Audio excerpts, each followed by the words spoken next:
he had another map with West Bank not on there at all. So what they wanted to do preceded October the 7th. And all we're now seeing is an execution of those plans further. And in fact, their plans go much further than that because there is what's called a Greater Israel plan.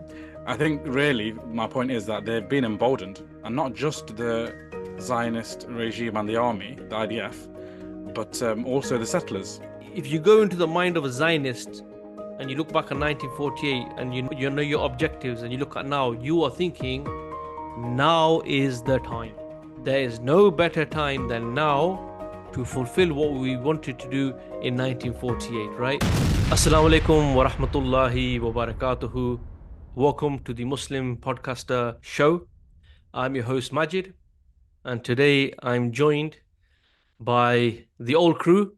It's been a while, Brother Rash and Brother JK. Assalamu alaikum, my brothers, and welcome to the show. Wa alaikum salam. Thanks for having us back. It's been a while. Wa alaikum salam. Yeah, you've had some heavy hitters in, so we've been back in now. They say, you save the best till last in it, so Okay. put yourself in that category. But it has been a while, to be honest with you, and I'm really grateful, alhamdulillah, that you've taken some time out to join me. Everything else good with yourselves? Yeah, Alhamdulillah, yeah, good. Yeah, it's fine. Well as it can be, yeah? Yeah. Exactly. Yeah, exactly, man. So let's sort of dive into the topic. And today's topic is a very important one. And we want to discuss the events on what's happening in the West Bank. Now, as you know, people will know, obviously Gaza has been going on it's going to be almost a year soon. But we've seen that the Zionist usurping entity, this settler state, has taken things up a notch in the West Bank recently. And people may argue, well, look, to be honest with you, they've taken control of that land since 1967, and they're always doing raids in and out. But what we've seen the last 10 days or so has been kind of different. What we've seen is your Gaza-style tactics being carried out in the West Bank, which you don't tend to see. So, for example, in Jenin, we've seen that. This report was like 6 days ago, so it's going to be worse.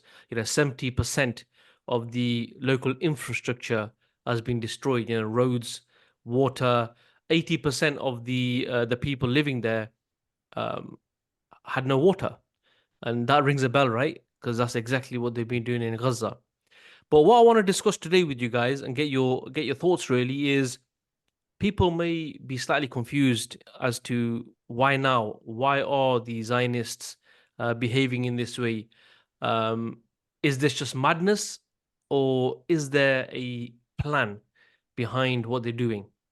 So inshallah, on that note, Rash, I'll open with you, man. Just your thoughts on what's been happening in the West Bank, and let's inshallah kick the discussion off.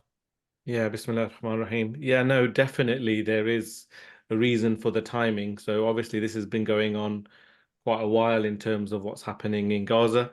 I think the main thing people need to appreciate is that, a lot of, let me pose it from the point of view, there were some people that said when October the 7th happened and then the subsequent destruction and genocide that has followed it, there were some people saying, why did the resistance do what they did? Because look at the effects of it.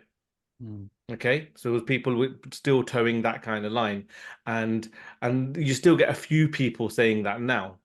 But what those people don't appreciate is the situation, and what the Zionists wanted from before then was to take all of Palestine. Yeah, to take all of Gaza, to take all of West Bank, and take Al-Aqsa. Okay, and that's why the resistance, they called it Al-Aqsa flood, because there is context much before October the 7th. As we know, a lot of people have discussed that. So what we're seeing now in the West Bank, like just to give a short view of it, is that the rest of that plan now coming into action, because it wasn't just about going in and getting their hostages back. As we know, it's not been about that at all. Otherwise, they've had opportunities to do that in the past and they haven't. It's been about, destroying it and making it inhabitable, Gaza. Okay. And now is the next phase of that.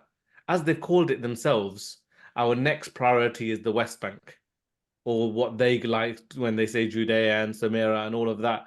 Our next priority is the West Bank, because not to, as they say, get rid of the terrorists in those areas, actually to make those places uninhabitable so they can take control of them. They can push out all the Muslims, all of the Palestinians, and then they will have all of Palestine to themselves. Exactly how Netanyahu pointed at the map prior to October the 7th, at the UN Security Council, when he Yeah. had that map New, up showing, sorry, New JK, New Middle East, yeah. The New New Middle Middle East East map. map, Yeah. yeah, exactly. And then now, recently, obviously, it happened again a week or so ago, or a couple of weeks ago, when in another one of these and a meeting, when he did like a announcement to his media and stuff, he had another map with West Bank not on there at all.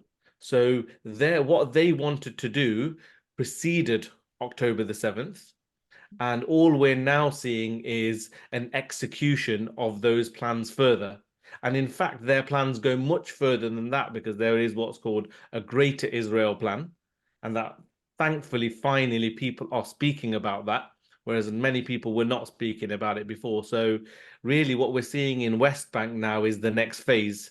We've seen the Gaza phase. We're now seeing the West Bank phase. And yes, no doubt there is resistance there, and they will picture it or show, oh, what we're doing is we're trying to calm the situation down in West Bank because there's resistance there. But what have you done? You've killed nearly 700 people there since October the 7th.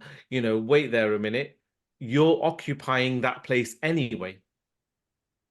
So why are you going in there, killing people, destroying it, making it uninhabitable, all of these things? It just shows that's the next phase of their plan, and it highlights why the resistance did what they did back then, because they recognized, even if things were not, people weren't dying, or well, they were, but not dying to the same scale prior to October the 7th, they foresaw what was going to happen. And Smotrich is the one that's leading some of this, the settlers, setting the settlers up in the West Bank and trying to take more of that land. They're the same people who are also talking about completely taking Al-Aqsa. So to conclude, that generally people need to be aware of the fact that all of these points are all joined together. They're not just sudden reactions to something, they're part of a greater plan. Yeah, subhanallah, bro. Jazakallah khair. Loads there, loads to unpack, shall I say.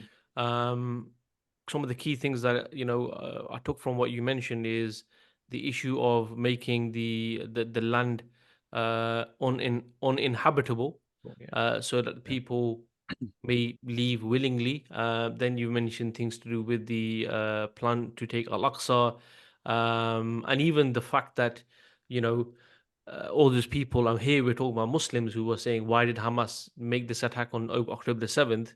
They started it. Well, people have been saying for ages, "Well, there's no Hamas in the West Bank." So it's really good points. And the thing is what you just mentioned. I do want to go into some of those in a bit more detail, inshallah. But JK, over to you, Yeah. man. Yeah, no, some really really good points. I'm sure we'll get into it a bit further throughout the podcast. But Yeah. yeah, I think I agree with much of what Rash has said. To be honest, I think some more bits to add. I think there is an element of an emboldening of the Zionist regime, because they've been able to get away with so much in Gaza, and nothing happened, regardless of kind of the ICC rulings, and the fact that they are potentially committing genocide there, despite the amount of pressure that they've had from their own public opinion in Israel itself. We've seen that the US and the Western nations have really emboldened Israel, and any things that they have done have just been very weak. Even like, for example, the UK, I think they cancelled 30 export contracts, of 350, like very, and people are losing their minds over that. So I think really my point is that they've been emboldened, and not just the Zionist regime and the army, the IDF, but also the settlers. The settlers have always existed there. Obviously, that's what they've been doing, creating settlements, and particularly in the West Bank, actually, because it's not like Gaza. Gaza is fortified in a way; it's like just surrounded by walls, essentially. West Bank, you've got little settlements and stuff. So the Zionist settlers, they're able just to keep taking more and more and more land away from the Palestinians. But that's always been happening. But what you've seen is that it's moved from, aggression at like maybe starting off with like the language, and that still happens, and maybe using their hands and forcing people out. Now they've got weaponry, they've got guns, they're actually shooting settlers, not the IDF. Settlers are actually shooting Palestinian residents in the West Bank. So you can see that the international community have emboldened Israel, the West, but also they've also been emboldened by the silence of the Muslim regimes that surround Palestine, because there's been no action really from anyone except for maybe the Houthis, you could argue. It's emboldened Israel to kind of carry on and do more. So I agree with what Rashid's saying, is that they've got this greater goal to really wipe Palestine off the map. Literally, if you look at the map that's symbolic. It's there. He knows what he's doing. That's not a mistake. He knows what he's doing. So that there, how much more of a sign can you say that these guys are looking to commit genocide, looking to wipe Palestine off the map? So I think really they've been emboldened. And then the other thing is really Netanyahu knows that he needs to prolong the war. If this war ends, Netanyahu's gone. He's gone. He's done for, really. So for him, he will prolong the war as much as possible. The blocker in the ceasefire is not Hamas, really. They've been quite reasonable in what they're asking for. They said that they'll let the hostages go, but there's certain red lines. Israel they can't give back the hostages and let Israel carry on. How is that a ceasefire? They can't allow Israel to stay in the Philadelphia corridor and on Rafah, on the Rafah border, and those crossings. How can they allow that? Because then no aid, nothing can happen in terms of rebuilding Gaza. So they've not been unreasonable, but it's Netanyahu and his regime that deliberately want to prolong the war. So they will never accept anything like that. They want to prolong it, and that's why they're actually kind of committing the fight against the Palestinians on three fronts: one in Gaza, one in Al-Aqsa, and that's been happening, and then one also now it's happened, but it's been accelerated in the West Bank, in Jenin, Tulkarm, them areas in the West Bank, the camps. So yeah, I think that's probably the key reason why it's happening. Yeah, Jazakallah khair, bro. I think all the comments you guys have made are spot on. Just honing in on this issue to do with making the area uninhabitable, because what we've seen is that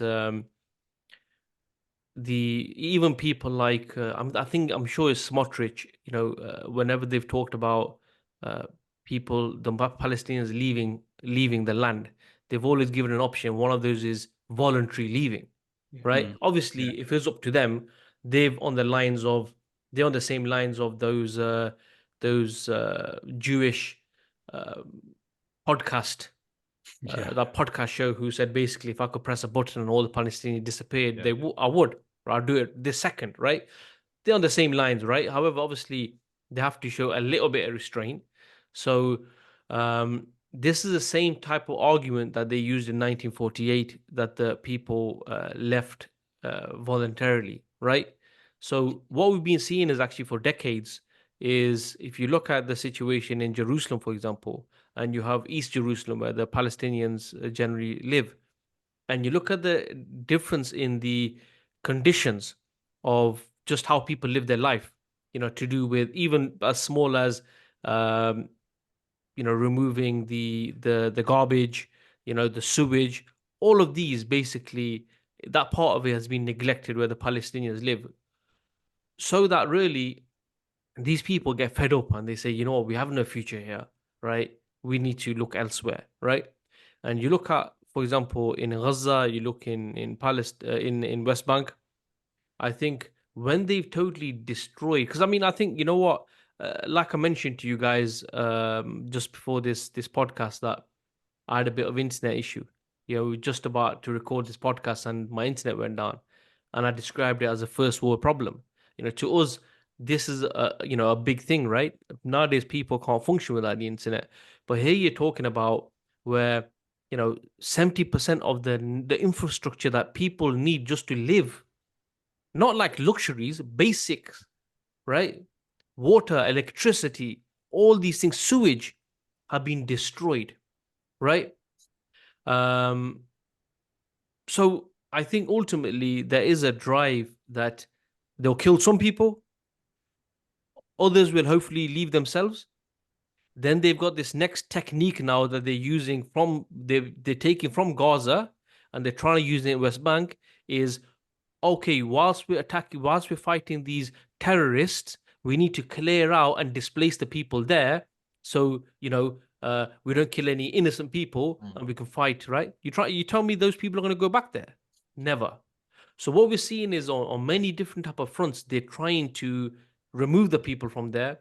And I think one of those is, as Rash mentioned, is to make so much destruction that people just get fed up, man, and they just say, you know what, let's look elsewhere.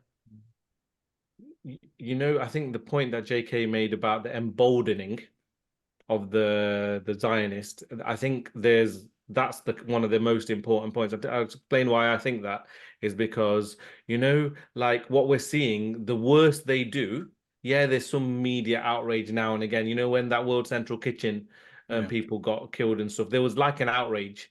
Early on when they bombed the first hospital that they bombed, there seemed like there was outrage. There was a point, there's been a number of points throughout this genocide that you'd have thought, that's it. That's going to be a red line for the West. That's the red line. That's Biden's red line. That's Europe's red line. That's the UK's red line. And each time a red line has been hit by this Zionist, illegal, occupying terrorist state, each time it hasn't made a difference. Okay, tactically, politically, there has been some differences, but generally speaking, what does that do? It's exactly what JK was saying. It emboldens. Yeah. Furthermore, the reason why I think it's so important is what they're now doing in West Bank is, like you say, they're destroying infrastructure. And yeah, they were doing that in Gaza, but here, what the whole idea is, this is after what ICJ and ICC said. They set some red lines. They set their red lines as, wait there a minute, okay, you're going in to get your hostages, and therefore, if anybody, even it's a bogus argument, but anybody argues that, okay, our hostages are in there, that's why we're going in there and we're going to bomb the place to get our hostages out. Even though it's completely bogus, that's their argument. What's your argument for destroying West Bank? And not just going in there to fight any resistance that's there, you're actually sending in bulldozers to just destroy roads. If that's not like ethnic cleansing, genocide, what's the collective punishment? If that's not collective punishment, what is collective punishment? So all of these terms, the international institutions, the Western institutions have designed: genocide, ethnic cleansing, collective punishment, all of these things. If these are not the examples of them, what are? And therefore, what's the point in this terminology? Madge, I think you did a podcast months and months ago about these terminologies. What's the point in these terminologies if they're never going to instigate some type of action? So that emboldening argument is a really good one, because all that's done is every time they've gone, wait there a minute, whether even their own populations are protesting on their streets. Someone did a calculation that said the number of people that came out on the streets in Tel Aviv, if you kind of factored by population, that's like 15 to 20 million people going on the streets in America. That's a massive protest. Proportion. Yeah. Huge anti-government protest. And not because they care about the Palestinians. Most of them are like those, what was it, Two Nice Jewish Boys podcasts, who would press the button to wipe out all of Palestine. It's because they see the tactics of their leaders as being not to get the hostages back and not in their interests. Maybe some of them even see the fact that they're alienating themselves, they're making themselves a pariah state in the world. But even that doesn't seem to be getting these leaders to kind of change their mind. So I think that emboldening point needed a bit more further enhancing. Yeah, Yeah. yeah, I agree, and I think this whole point about the justification of Gaza was always Hamas, wasn't it? It was always Israel has a right to defend itself. They will always bring up 7th of October.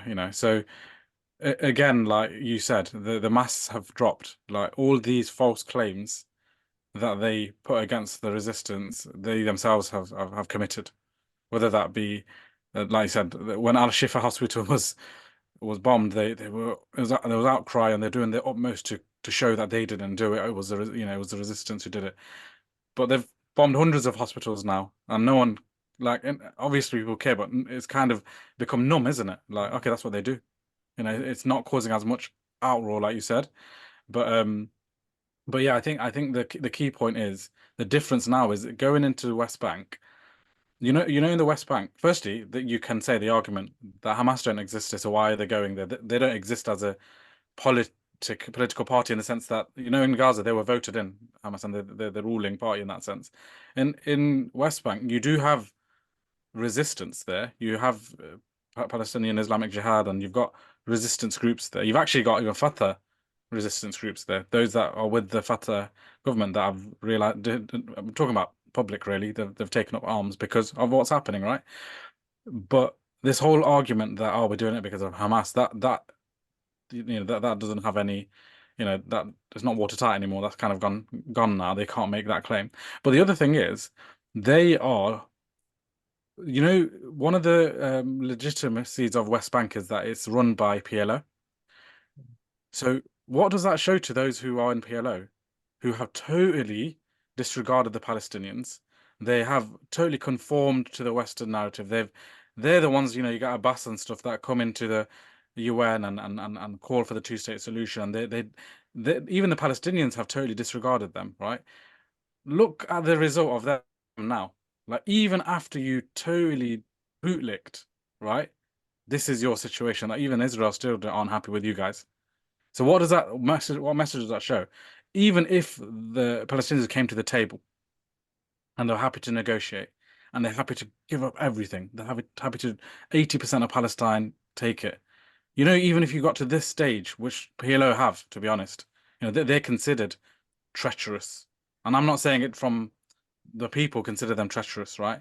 No Palestinian, very rare, very small minority will consider them any good, right? But look at the result. The result is that even this has no legitimacy with Israel and America. But I think that inshallah, it has a wider telling impact in that, look, you can't try to give these false kind of frameworks of legitimacy for us. This will not work. And we're not going to go down this path of having all these nations coming together and creating this political party in Palestine. All of these plans, hopefully people realize the futility of these plans. So does that argument make sense? What I'm trying to say is that they can't make the argument that they're fighting a resistance, even though they'll say it's a counter-terrorism plan or counter-terrorism reason for why they've gone in. Really, if you were to just look into a little bit of depth, you'll see that actually they've got no leg to stand on. And maybe this will wake those who thought we could go down the democratic route or the route that the US and others are calling for. Perhaps this is a sign to say, look, even that has no weight whatsoever. Yeah, I think those people who are linked to Fatah and stuff like that, they know what the deal is anyway, to be honest Yeah. with you. What I would say though, and I think this is important point for what initially you said, JK, and then what Rash built on as well, to do with the fact that they're now emboldened. I just want to add something to that as well, because look, what we're seeing today in 2024, is linked to what happened in 1948, right? If you read books written by, Jewish writers, like 10 myths about Israel, Ilan Pape and stuff like this, right? they couldn't just take over all the land at once for many reasons. One of them just being something as simple as the Palestinians outnumbered them. Is like they never wanted to be in a situation where they are, ruling over lands where they are a minority, right? So it's taken time. So I think we've got to a stage now where the Israeli society is now basically far right, if you want to call it that. I think a lot of people are talking about this. Even that guy on LBC is talking about how where the people, those guys were they raped the Palestinian man in prison, and the people came out actually defending the frigging rapers, right? So it goes to show that even these people that are coming out, they're not coming out because of Palestinians, as what Rash said. They're coming out because they want to they want their hostages released, and they probably would be more than happy for them to just continue after that, right? And to be honest with you, there was even a poll I came across not long ago, a couple of weeks ago, where it said right now, if there was elections, Netanyahu would win, which was quite interesting, right? So that's a society point of view. Then we see the government. You got your Smotriches, you got your Ben Gavirs, these people in the past have been labeled as terrorists and all sorts, right?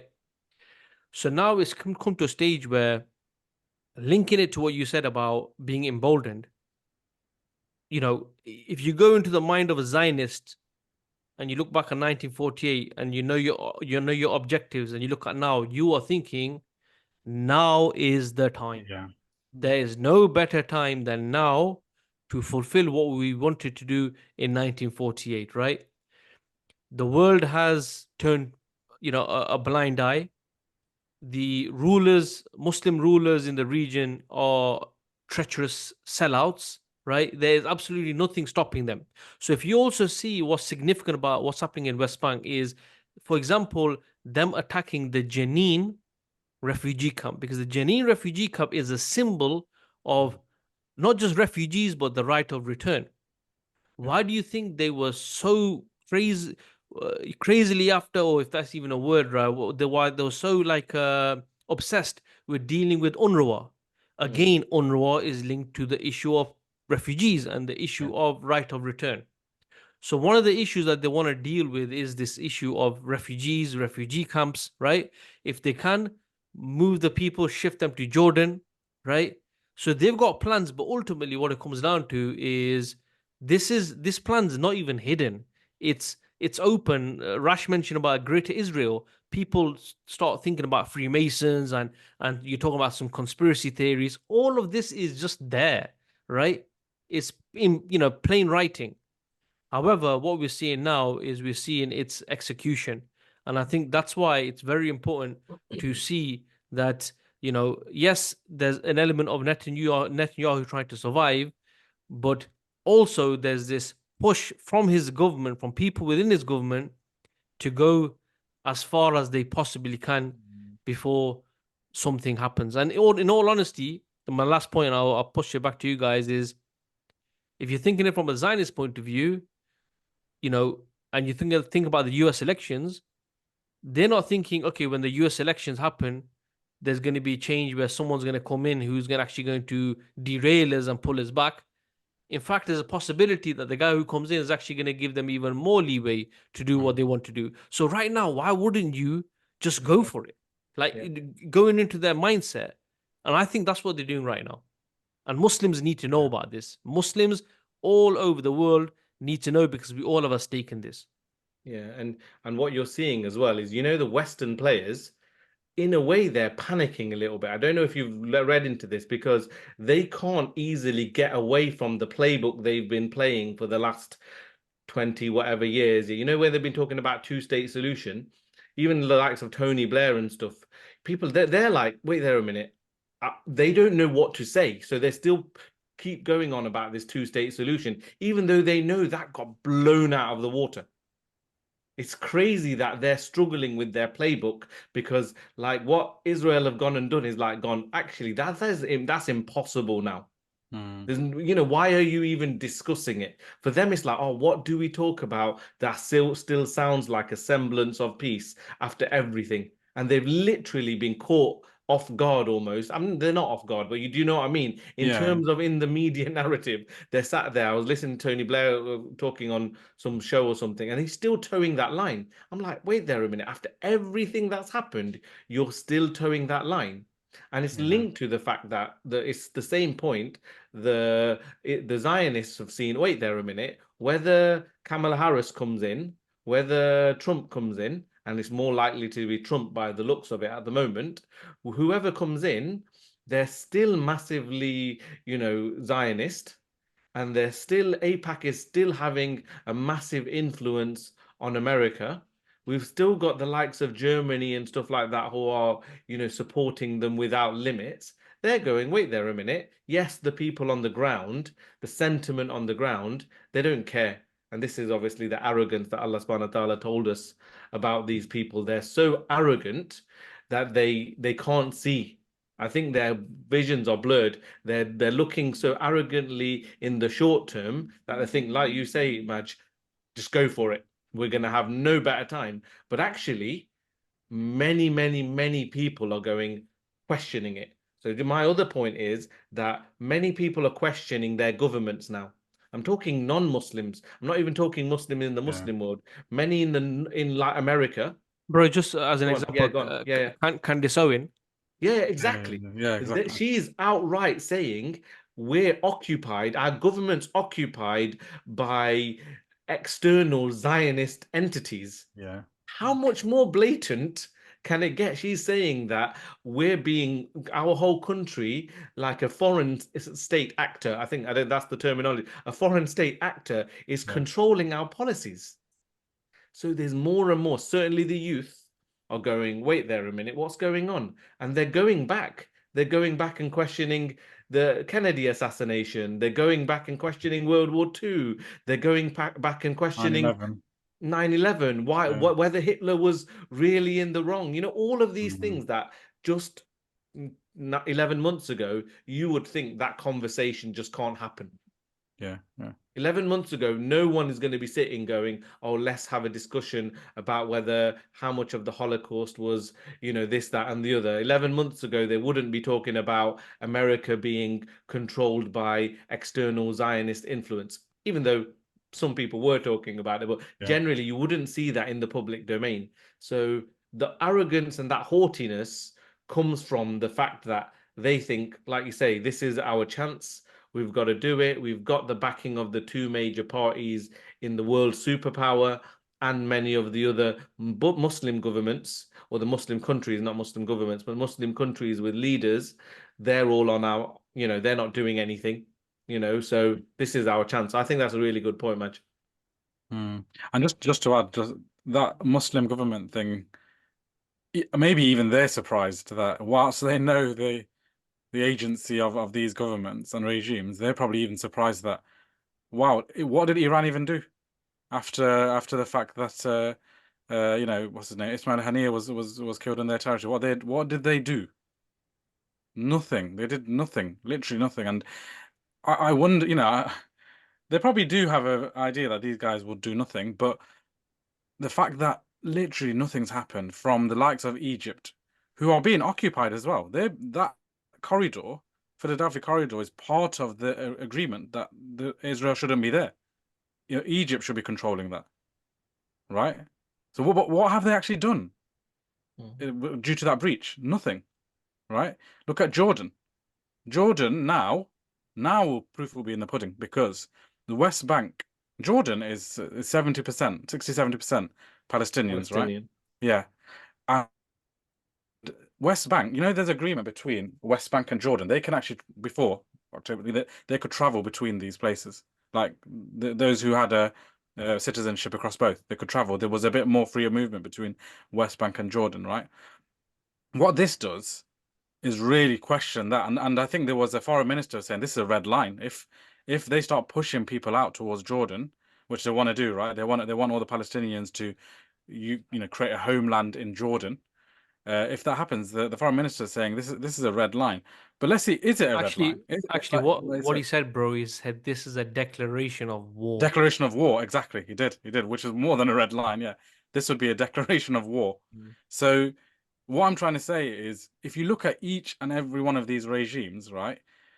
In the past, I'm not saying there was anyone totally independent, but you could see some action in the past, like even if you say the Saudi, King Faisal and people like this, that they a little bit, there's a bit more about them. But here, what have you got? Total sellouts, like likes of Sisi, Abdullah, MBS, Iran. The new guy in Iran's worse than the previous guy who got. Well, won't go into that, but he died in the helicopter crash.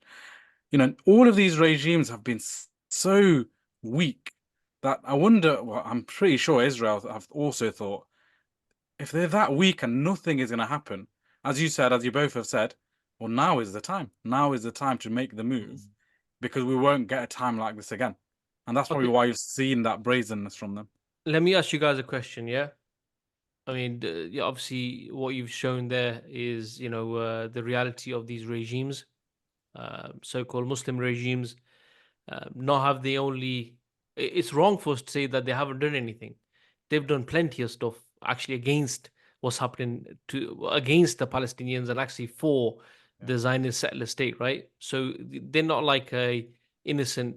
They're not bystanders. They are very active in what's happening. Um, and it does paint a picture, to be honest with you. There's a book that I was reading, The Crusades Through the Arab Eyes, and if you read that, and there's so many similarities between then and now, where some of these rulers, even those rulers, though, I would say were head and shoulders above these guys. These guys are on the next scale, right? However, there was still an element where, actually, what I would say the difference is that those rulers at the time really only cared about themselves and their own power and their power base and their dynasty, whatever. But they weren't puppets. These guys are actually just puppets that are being placed there, right? Those guys actually had legitimacy in the past. But anyway, looking at that situation and then looking at the comments made by that rabbi, don't know his name, about we've never been as close to building the temple on the Al-Aqsa as we have now, right? And we know that recently they've been going on. They've been, from what I heard, they've been sacrificing animals as well. They've been doing all the prayer stuff. I mean, when that rabbi was speaking, bro, he was like, right behind him was the Dome of the Rock, right?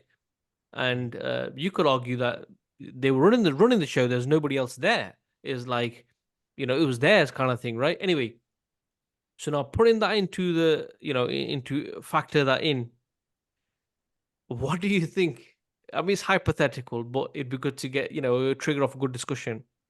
What happens if next week, they announce, we have, 1 week's notice we're going to demolish Masjid Al-Aqsa and Dome of the Rock, and we're going to rebuild this temple.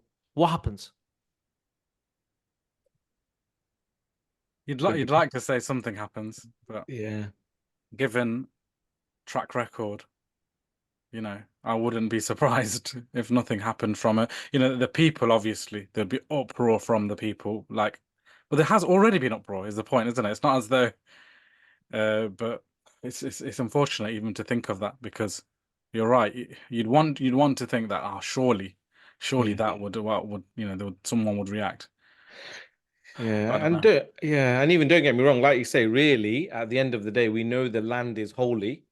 We know that it's the third holiest place in Islam. But at the end of the day, looking at these videos of these children, literally, in the last week, those two videos of the two girls dying out of fear. Yeah, subhanAllah. We mentioned in our khutbahs recently, just watching some of these videos is so difficult. Then that's worse. That's enough. That's enough That to should cause be a enough. reaction. I don't know. Correct me if I'm wrong, but you know what? Seeing our brothers and sisters killed in the way they're being killed, the blood being spilt in the way it's being spilt, everything, just watching this for 11, 12 months now, that's worse than. It is worse, because obviously so of the holy places, the holiest place is what? Of the holiest places in the world, what's the holiest place? Masjid al-Haram, Mecca. Masjid al-Haram, right? And the Prophet ﷺ said that one drop of Muslim blood is more inviolable than the whole of the haram, not just the Kaaba, the whole of the haram, meaning the haram, the land. One drop of Muslim blood is worth more, you know. So yeah, So so really it so shouldn't make. surely, So yeah. I think Madge is right. Madge is question. I know it's a question, but Mm. sadly, I don't think. Yeah, the people would uprise, no doubt. The people would be up in arms. But again, I had said it a couple. I think I said it in my last khutbah a week ago or so. The protests generally, yeah, they suddenly come back here and there. Last couple of days we've seen protests again in places like Bangladesh. Yesterday there was massive protests in Amsterdam. So the protests come and go, but generally at the beginning of all of this, there was weekly protests.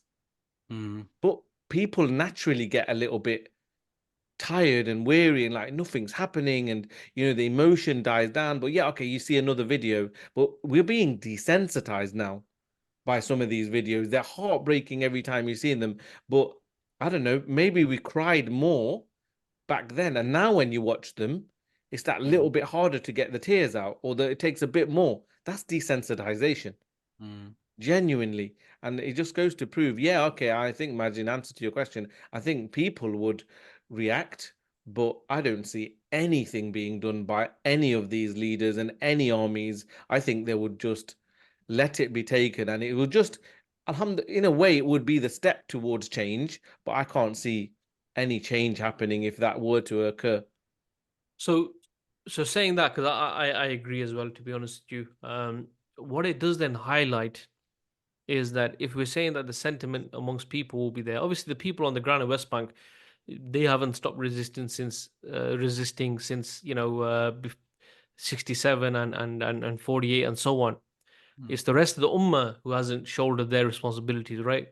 Well, obviously people would be feeling, people would be angered, and it really then goes to show, to illustrate this fact to people listening, is when we speak about the political side of the whole, the political dimension to this issue, to do with rulers, to do with regimes. Why it's so important is because even if people wanted to do something, if they don't have unity, if they don't have someone to lead them, someone to utilize the resources at their disposal in the correct way, then nothing will happen. Because even though people are feeling the pain, they're being pushed down certain avenues of protesting and boycotting and stuff like this. But human nature goes, it tells you that after a bit, you get used to it, or it's not as revolutionary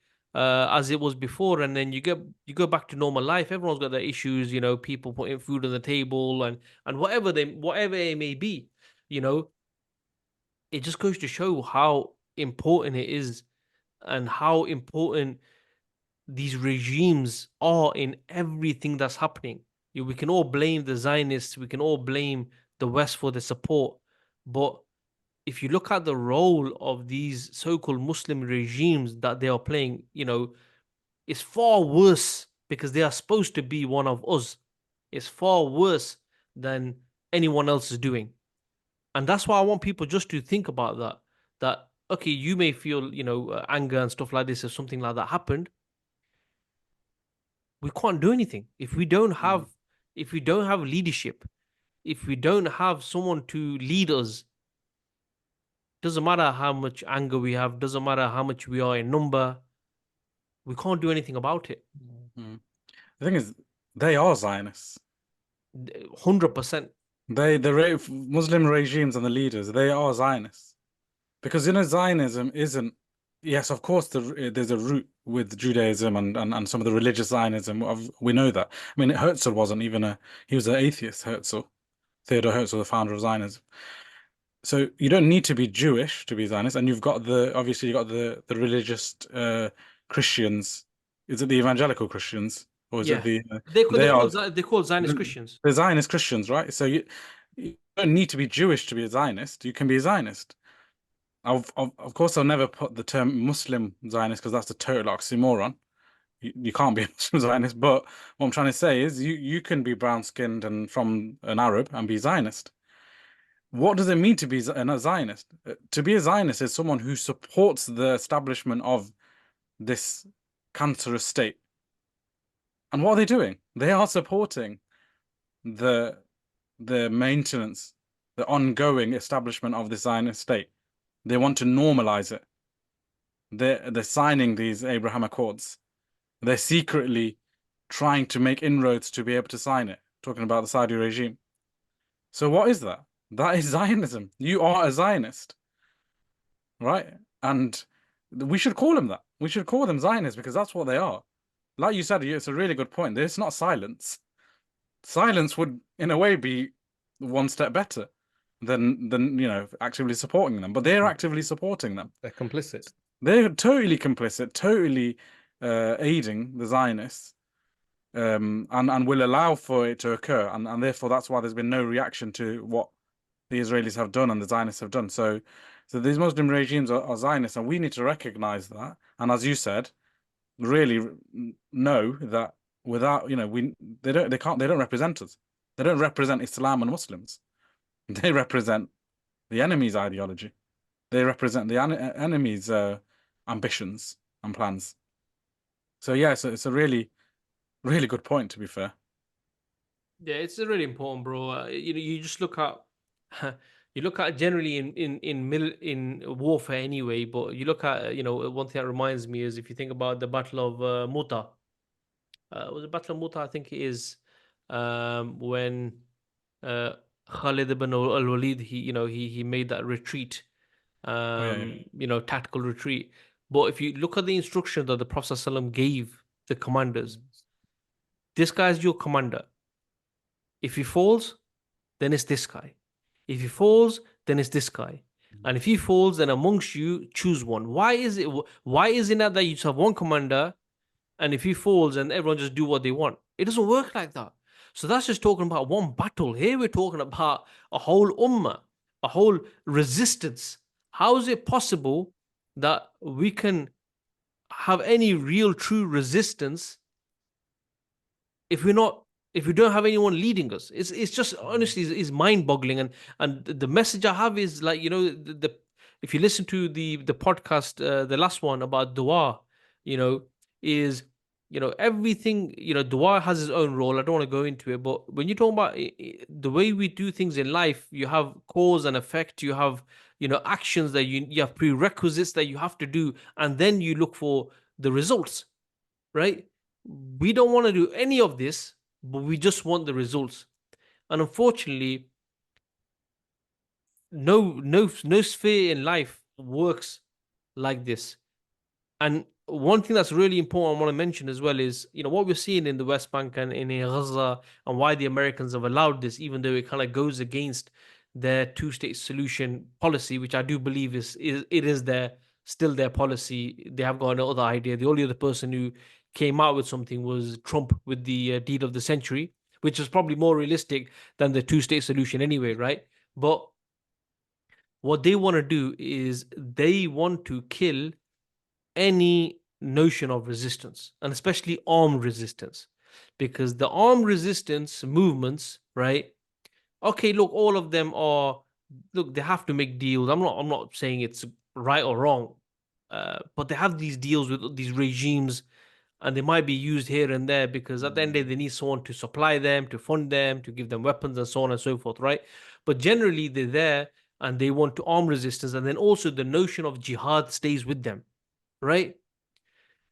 In the West Bank, I remember speaking to a brother from the West Bank, and he was telling me years ago when Abbas came on the scene, right?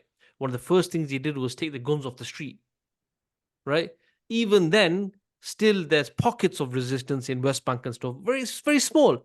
Majority of people are civilians. Similar to happened in 1948. You had these Zionists come fully armed to the teeth, and they were like against farmers with rifles and stuff, right? It wasn't even a competition, right?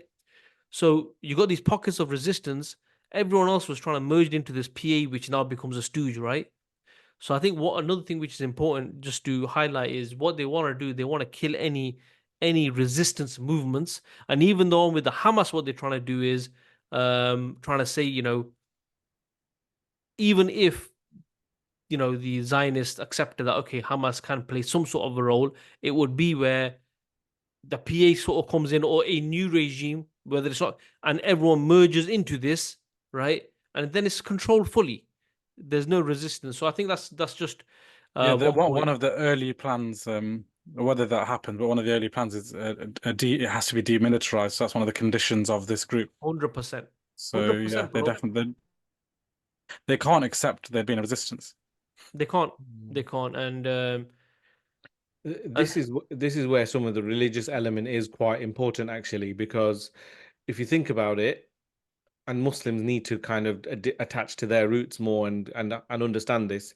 It's actually the religious elements that are steering things at the moment. If you think like the religious Zionists are the ones that see the value in obviously the third temple being built.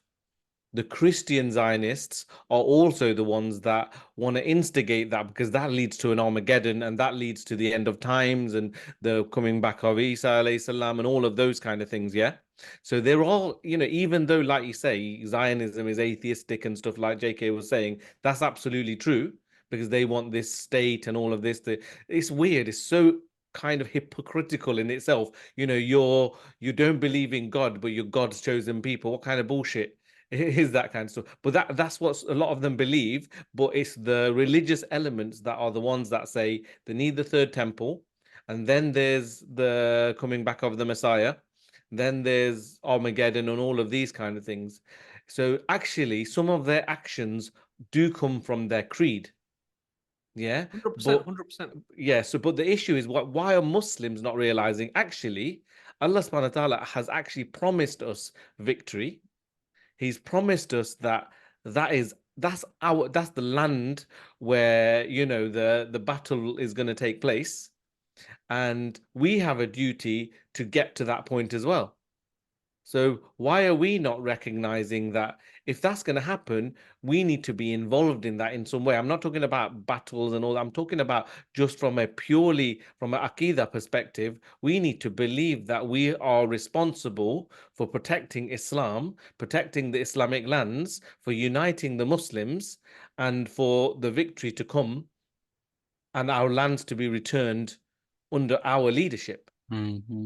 If we don't have that vision at all, even though it's a lofty ambition and might feel like a long away, to not have the vision at all means that any action you do now is futile. Mm-hmm. And I think that has to be, if we're going to bring it all the way back down to what do people do as individuals, well, actually, to just get on with your life and not talk about this and not study this and not speak to people about this and not recognize what the plans of those people who are not just trying to take Palestine, but like I say, part of the greater Israel plan is to go into Syria, it's a Sham, Yeah, the yeah. blessed Jordan lands. Heights. Yeah. Yeah, all of this. Their plan is to take all of that. Wait there a minute. Are we just going to sit back and go, fine, oh, just because our leaders are all sellouts, we just sit and do nothing? Mm. It's interesting that you say that they are referring to their religious texts, whether they're correct or not, whether they're They're not. not. Obviously, they're Yeah, using it like Judea Samara and all of these Torah-based legitimate the justification that they've come up with. But if they're using that for their aims and ambitions, why are we not using ours, which we know to be the truth, exactly. for ours? And like I said, ours aren't telling us to slaughter and none of that. We're looking for justice, true justice. But yeah, I was watching this video and it was a really good point that whilst we know there are non-Muslims, that there are Christian Palestinians and stuff that are being persecuted in Gaza as well, no doubt, right? So yes, there is a wider humanitarian thing there that they don't care. They don't care if you're Muslim or Christian. They're just gonna, which proves a point there that they're not bothered about whether you're Muslim or what group of Muslim you are. They're happy to kill non-Muslims as well and their own people, as we know what happened on October 7th and beyond. But the point is that this is an Islamic issue.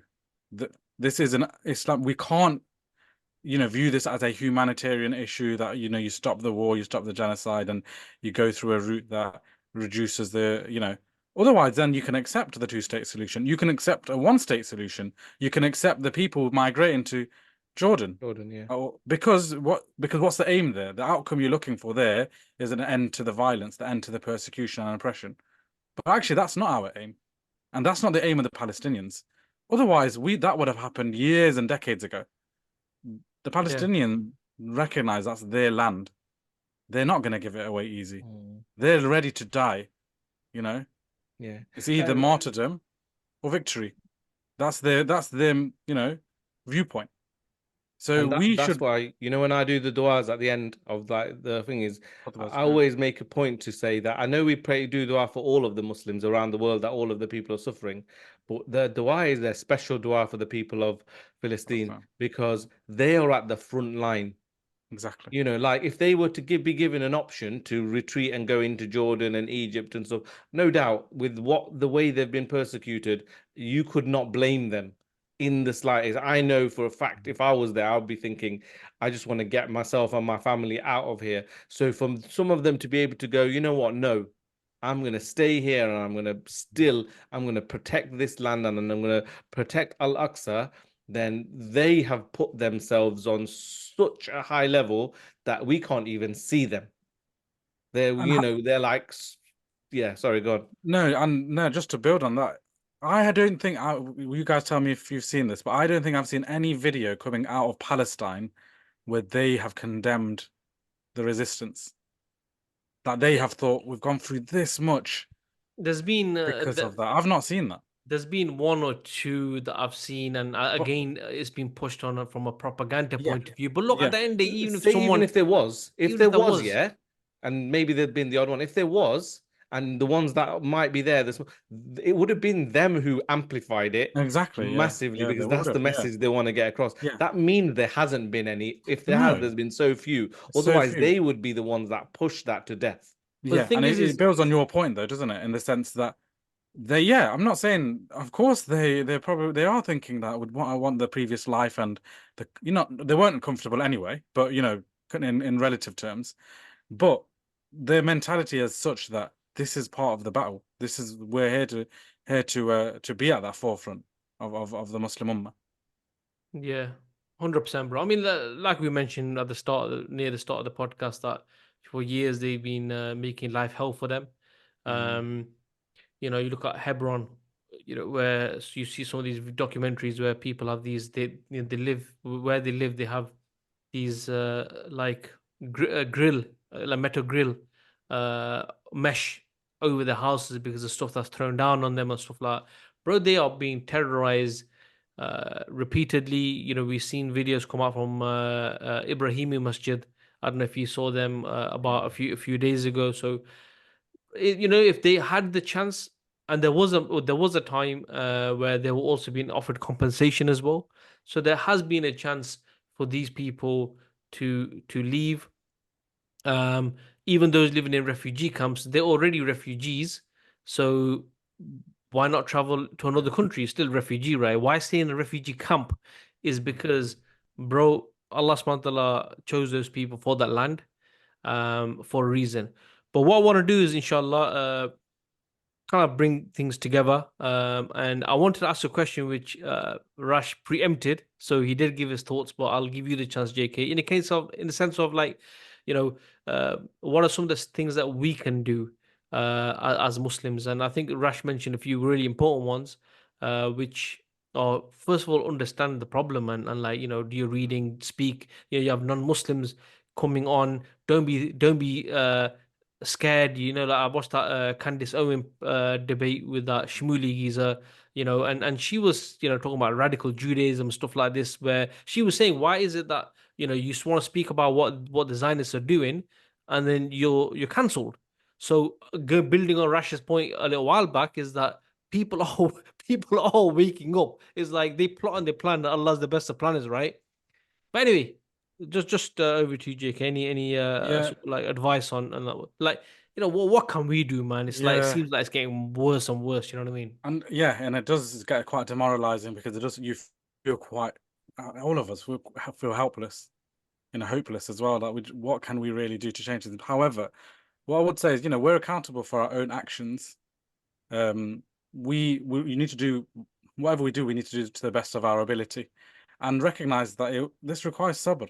It requires patience. You know, it will take time, but we shouldn't belittle the things we're doing or get, you know, what's the word? Get fatigued by the fact that it's been going on for almost a year. We need to continue to raise awareness, continue to call out the crimes that are being committed, continue to call out those who are complicit in the crimes, whether it be the Western governments or the Muslim regimes. Absolutely. We need to be calling for the right solution, referring back to Islam. And one thing, just from my perspective, that links to this is what I think I've spoken to both of you about. I was listening to a talk, and they were talking about the concept of ihsan, meaning excellence. Like, you know, ihsan, I feel like the word has been hijacked a little bit. Maybe not, but maybe it's used in the context of some of the kind of individual worships that we do, which is absolutely correct. In the, like, for example, when we pray salah, you should do it with ihsan in the sense that your preparation for salah, being in a state of purity, doing wudu to a certain level, you know, the best of your ability to make sure that you have that purification in terms of what you're wearing, things like that. When you you know, go onto the prayer mat to pray salah, inshallah in jama'ah as well, you go because you want the highest level of reward. You do it with that mindset of ihsan, that I'm going to just totally concentrate. I'm about to communicate with my Lord. This could be my last salah, you know. So in that context, absolutely, I don't disagree with that. We should absolutely have ihsan when we do things like that. However, that concept of ihsan isn't just for those individual actions. Ihsan is also in other obligations, in terms of, you know, enjoining the good and forbidding the evil, giving da'wah, raising awareness about these issues. So we should really have this concept in everything we do. So what is it that we can do to the best of our ability to change the situation? You know, whether it be on social media and use our platforms if we have those, whether it be speaking to your family members, your children, making sure that as they're growing up, they know that what's happening and, you know, which side to be on, you know, what is the stance of truth versus the stance of falsehood, calling out the hypocrisy of the West, recognizing even though we live here, actually they don't have a monopoly on morals. Just because they tell us, we know we have the truth, so we have that. So do you know what I mean? I think having that concept of ihsan and excellence in every single thing we do is important. And I it's a reminder to myself. I'm not saying, you know, we all should have that. Everything we're doing. And it's sometimes easy to kind of fall back and get lazy or think, oh, nothing's going to change. But actually, you know, who knows? And as long as you do what's in your capability, then the rest is with Allah. You know. Subhanallah, subhanallah, bro.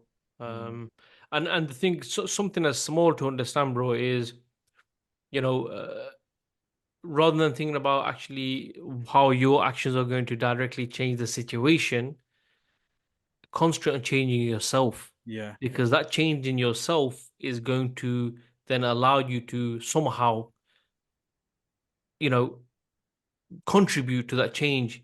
But if we don't change ourselves, our priorities are in the wrong place, then you know, at the end, if we're not even willing to change our own selves, then whatever actions, whatever nominal actions we might do for the people of Palestine, is that ihsan? You know what I mean? Or is that just a tick box exercise? And I'm talking about myself first and foremost there. Rash, any last thoughts from yourself, bro? Yeah, just little. It's linked to what both of you are saying, really, because like there are some people we have to show courageousness, I suppose, is my final message. Because there are people, you know, like I won't even mention names that are doing things that are even going to get them in trouble just because they feel strongly about what's the injustice that is happening in Philistine. You know, the fact that they're willing to get in trouble and go through hardship and difficulty and lose their jobs and lose their wealth. And, you know, you know, I've seen videos and stuff of where people are going away and doing things. They know they're going to have to leave their family. You know, I'm even talking about some of the people who are doing like, you know, welfare type work, or they're going to go and that freedom for flotilla and stuff, and they're going to leave their families and they're going to travel and potentially put themselves in danger. Or some of the doctors that have gone over there to Gaza to actually help. Yeah, people have put their lives and their livelihoods at risk. Yeah, so it's not even a message to say, oh, go and do that, but at least show that those are showing courage. You know, if we don't show any courage to, you know, speak out at least, or do something, or talk when we're talking to people, highlight. That means truly, do we want change if we're not willing to sacrifice any of our comforts? We've got so many comforts in this society. If you don't use your comforts, I used a little analogy the last time I did a khutbah, yeah, and I just very quickly mentioned it. That analogy was, like when you've got a child and you give them something, like maybe you got two kids and you give them a toy. If one kid uses that toy to hit the other kid, you're like, wait a minute, I give you that toy to play with, and you're using it for something that I didn't give it you for. What's the first thing you're gonna do? You're gonna take the toy off them. Allah subhanahu wa ta'ala gave us ease. Yeah, he gave us ease. And if we don't use that ease to actually make a difference and stand firm on Islam and make a difference, then it won't take a second for him to take that ease away from us. So ease is the tool that we were given.